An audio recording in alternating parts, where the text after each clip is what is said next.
Hi friends, Kannada ಗುರು ಚಾನೆಲ್ಗೆ ಸ್ವಾಗತ. ಇನ್ನು ನೀವು ನನ್ನ ಚಾನೆಲ್ಗೆ ಸಬ್ಸ್ಕ್ರೈಬ್ ಇಲ್ಲ ಅಂದರೆ ಕೂಡಲೇ ಸಬ್ಸ್ಕ್ರೈಬ್ ಆಗಿ. ಇವತ್ತು ಕನ್ನಡ ನುಡಿಯನ್ನು ಉಪಯೋಗಿಸಿ ಮೈಕ್ರೋಸಾಫ್ಟ್ ಎಕ್ಸೆಲ್ನಲ್ಲಿ ಯಾವ ಥರ ಕನ್ನಡವನ್ನು ಟೈಪ್ ಮಾಡೋದು ಅಂತಂದು ತಿಳಿಸ್ಕೊಡ್ತಾ ಇದ್ದೀನಿ. ಮೊದಲು ನೀವು ಮೈಕ್ರೋಸಾಫ್ಟ್ ಎಕ್ಸೆಲನ್ನು ಓಪನ್ ಮಾಡ್ಕೊಳ್ಳಿ. ಸ್ಟಾರ್ಟ್ ಬಟನ್ನಲ್ಲಿ ಹೋಗಿ ನೆಕ್ಸ್ಟ್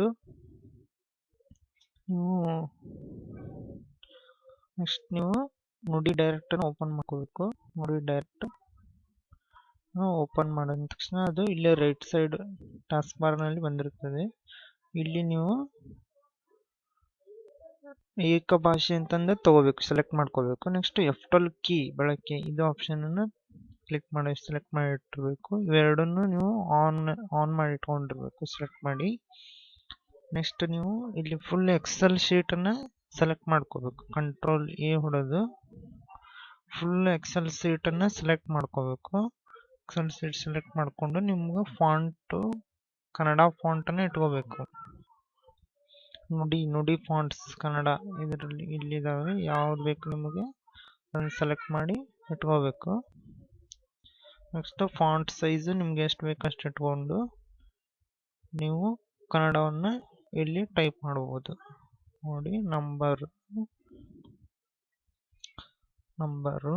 ಟೈಪ್ ಮಾಡಿದ್ರ. ಈಗ ನೆಕ್ಸ್ಟ್ ಹೆಸರು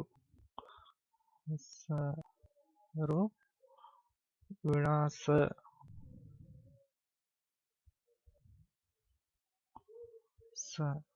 ಈ ತರ ನೀವು ಮೈಕ್ರೋಸಾಫ್ಟ್ ಎಕ್ಸೆಲ್ ನಲ್ಲಿ ನುಡಿ ಉಪಯೋಗಿಸಿ ಕನ್ನಡವನ್ನು ಟೈಪ್ ಮಾಡಬಹುದು. ನೆಕ್ಸ್ಟ್ ನೀವು ಈಗ ಫಾರ್ಮ್ಯಾಟ್ ಇನ್ಸರ್ಟ್ ನಲ್ಲಿ ಹೋಗಿ ಪಿಕ್ಚರ್ಸ್, ಕ್ಲಿಪ್ ಆರ್ಟ್ ಎಲ್ಲ ಶೇಪ್ಸ್ ಏನ್ ಬೇಕೋ ಅದನ್ನು ಹಾಕೋಬಹುದು. ಪೇಜ್ ಸೆಟ್ಟಿಂಗು ಇದೆಲ್ಲ ಮಾಡ್ಕೋಬಹುದು. ಫಾರ್ಮುಲಾಸ್ ನಿಮ್ಗೆ ಏನೇನು ಬೇಕೋ ಅದನ್ನ ಹಾಕೋಬಹುದು. ನೀವು ಈಗ ಪೇಜ್ ಅನ್ನ ಸೇವ್ ಮಾಡ್ಕೋಬೇಕು. ಇಲ್ಲಿ ಹೋಗಿ ಸೇವ್ ಆಗ್ತದೆ ಪೇಜ್. ಈ ತರ ನೀವು ಕನ್ನಡವನ್ನು ಟೈಪ್ ಮಾಡಿ ಉಳಿದ ಸೆಟ್ಟಿಂಗ್ಸ್ ನಿಮ್ಗೆ ಯಾವ ತರ ಬೇಕೋ ಆ ತರ ಫಾರ್ಮ್ಯಾಟಿಂಗ್ ಮಾಡ್ಕೋಬಹುದು ಶೀಟ್ ನ. ಈ ತರ ನೀವು ಸರಳವಾಗಿ ಕನ್ನಡವನ್ನು ಮೈಕ್ರೋಸಾಫ್ಟ್ ಎಕ್ಸೆಲ್ ನಲ್ಲಿ ಟೈಪ್ ಮಾಡ್ಕೋಬಹುದು. ಹೆಚ್ಚಿನ ವಿಡಿಯೋಸ್ಗಳಿಗಾಗಿ ಕೂಡಲೇ ನೀವು ನನ್ನ ಚಾನೆಲ್ಗೆ ಸಬ್ಸ್ಕ್ರೈಬ್ ಆಗಿ ಹೆಚ್ಚು ನಿಮ್ಮ ಫ್ರೆಂಡ್ಸ್ಗೆ ಶೇರ್ ಮಾಡಿ. ಧನ್ಯವಾದಗಳು.